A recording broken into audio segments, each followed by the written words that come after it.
RC cars. A lot of people like them.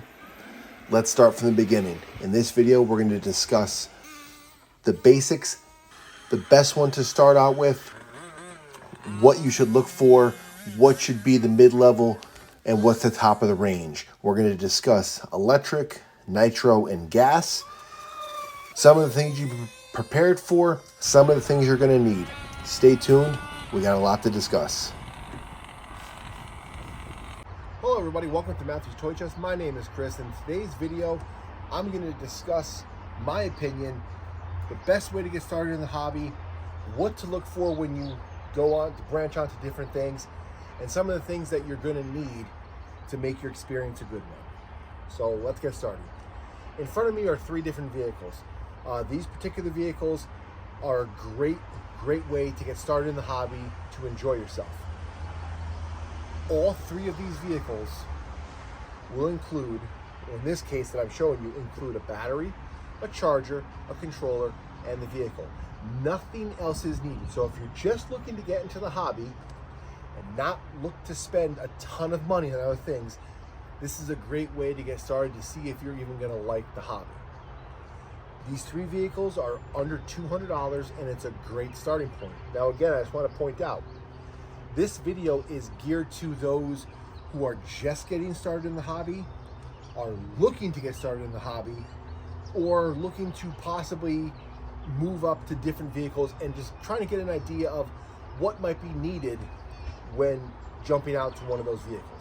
So these three, again, nothing else is needed. So with that said, let's go on to a different style vehicle that, again, is still classified as an RTR, but you would need to purchase other things. So this right here is a 1/7 scale short course truck. This truck is made by Arrma. This particular one is the EXB version. So this truck came as a roller. And for those of you who might not understand what a roller meant, basically means out of the box, this truck looks exactly like this. Well, it looks a lot newer and better looking than this, but there are no electronics whatsoever included, which means you would need to include a motor, a speed control, a receiver, and a servo of your choice. Now, let's just kind of change it up because they also make a RTR version of this truck, and that's the version I want to talk about. I just don't happen to have one of those. The RTR version, again, so that's a little different than what we just talked about before, those first three trucks that I showed you, because those are classified as RTR. Basically, this truck would be RTR, but it would not include a battery or a charger. Now, I'm not going to throw out like certain numbers. Let's just say this truck, the RTR, is $500. So you saved your money, you buy the truck, it's $500. Well, now you need to buy a battery, and you need to buy a charger. I just want to touch on the charger really quick. So this particular charger, again, this is made by Hitec, and this is called their X4. This particular charger will charge 4 batteries simultaneously. Now, I'm not saying you have to go out and buy a battery charger that can charge 4 batteries at once. But when you're buying your first charger, I don't recommend that you skimp on something just to get you by. The reason being, if you're branching out and you're getting an expensive vehicle, chances are you probably get a second one, or you might want to get more than one battery. So even if you get a battery charger that can charge 2 batteries, if you buy one battery and you decide in the future you want to buy a second battery, you have a charger that's capable of charging 2 batteries at the same time. So if you go out to the field, you kind of have 2 or 3 batteries, or however many you want to purchase. So I always tell people, when you're looking to get a charger, don't skimp and buy the cheapest thing, because in the future you'll be happy that you kind of didn't cheap out. Now, obviously, if the money's not there and you just want to kind of get the best bang for your buck, I would try to get a charger that can do up to 6S LiPo and that can do at least 10 amps. There are a few chargers that can do that, but again, it all depends on what your price point is. I'm not here to talk about, prices and things like that. I'm just trying to give you a basic understanding of what you might need, because some people might see the price of this and say, I want that, but then they forget about things like chargers and batteries and also repairs, because things are going to break. And people, I've seen quite a few people that get out of the hobby very quickly because they get frustrated because the vehicles break. The vehicles break not necessarily because they're made poorly. The vehicles break because of the way we drive them. Let's face it, at least myself, I'm pretty brutal when it comes to my vehicles. I'm not easy on them. And I like to have a vehicle that I can have fun with. And that's the point of getting these, because at the end of the day, we're all just looking to have fun. So let's switch gears and let's talk about fuel-powered vehicles.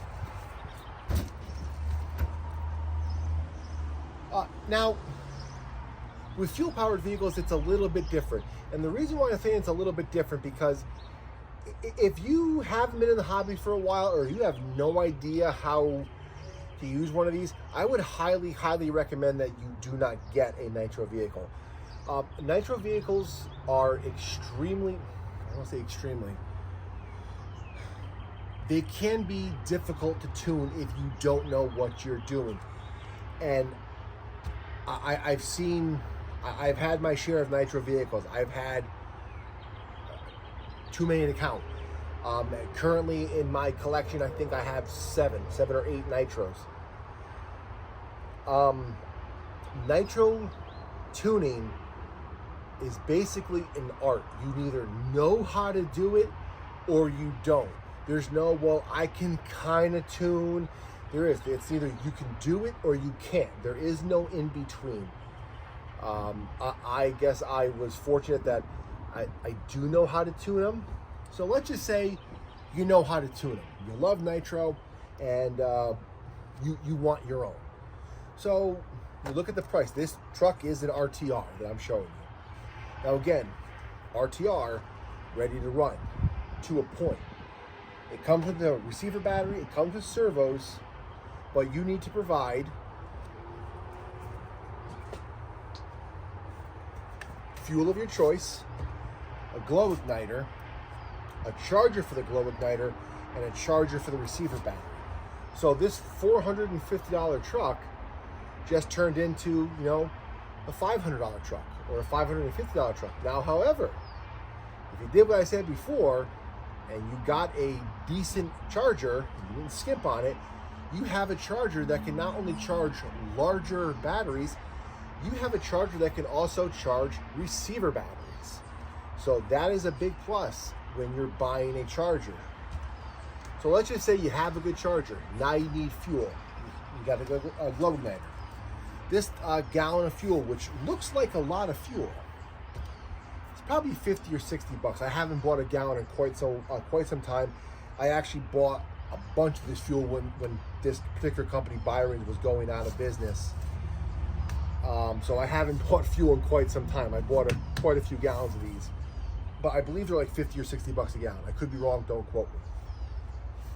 If you run this vehicle a lot, you will suck this down in a week, 2 at the most. It depends on how much you use it. So that 40, 50, 60 bucks, it's gonna go quick. So that's another thing to consider when using this vehicle. Another thing on this particular vehicle is that this particular vehicle originally came with a pull start.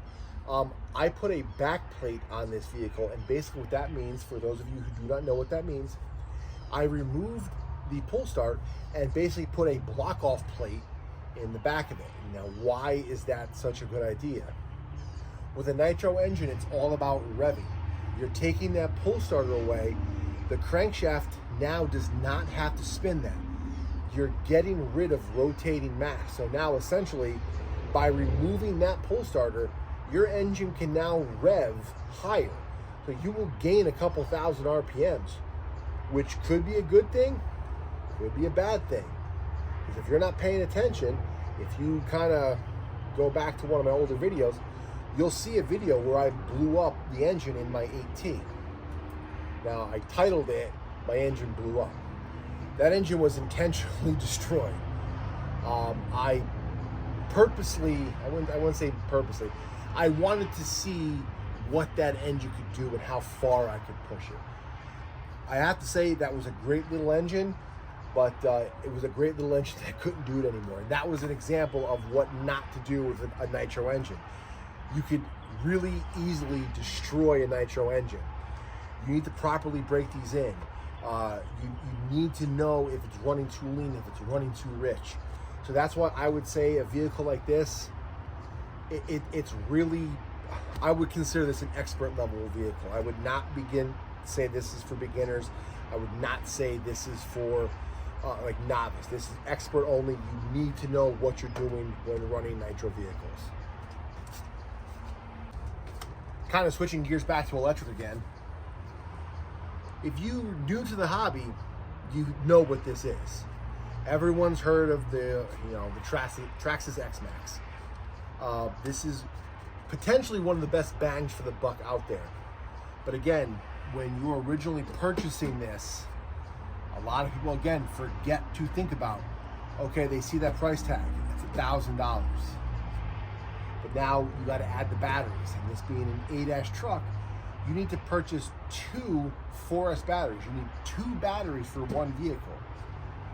This all adds up fast, and it can really, if you're not prepared to what you would need, it can really suck the fun out of it, because it's like, oh wow, I got the truck, but now I need batteries in this. So again, but if you're going to this level of a vehicle at this price point, if you're already ready to throw down, $1,000 on a truck, you're okay to spend another couple $100 on a battery and a charger. More likely than not, if you're getting a truck like this, you already have some batteries and you have some chargers at your disposal. So my personal opinion, if you're going to a truck like this, you've already got to that level where you have some stuff that's ready. But if you don't, just be prepared. You would also need 2 batteries for a vehicle like this and a charger. It's just things to think about. Last type of vehicles we're going to talk about are gas-powered vehicles. Now, gas-powered vehicles are incredible. There's a lot of great manufacturers that make these things. They come in 2-wheel drive, 4-wheel drive. They come monster trucks, 4-wheel drive, buggies, truggies. I mean, you name it, there's a lot of it. Once again, this truck would fall into my category as an expert level. Now, again, my opinion, if you're getting one of these, I would hope that you are not getting one of these as your very first vehicle, because something like this could really hurt somebody. Something like this needs to be in the hands of someone that knows what they're doing. With that said, what do you need for a vehicle like this? Well, it all depends. A lot of these trucks are ready to run, which generally means you need to provide fuel. Now, a lot of people will just put regular 93 octane in the vehicle. You can do that. However, I will say, this is just my recommendation from years and years of doing this, I don't really recommend running just straight 93.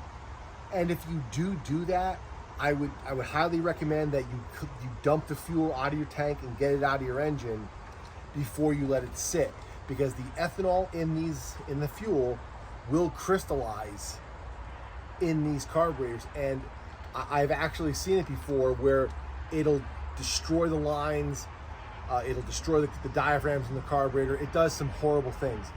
So my personal choice for all of my fuel that I run in my gas trucks, I run VP small engine fuel. It is more expensive, but it's ethanol free, and it's really good on these engines. So really on a gasoline vehicle, all you really need is fuel and oil.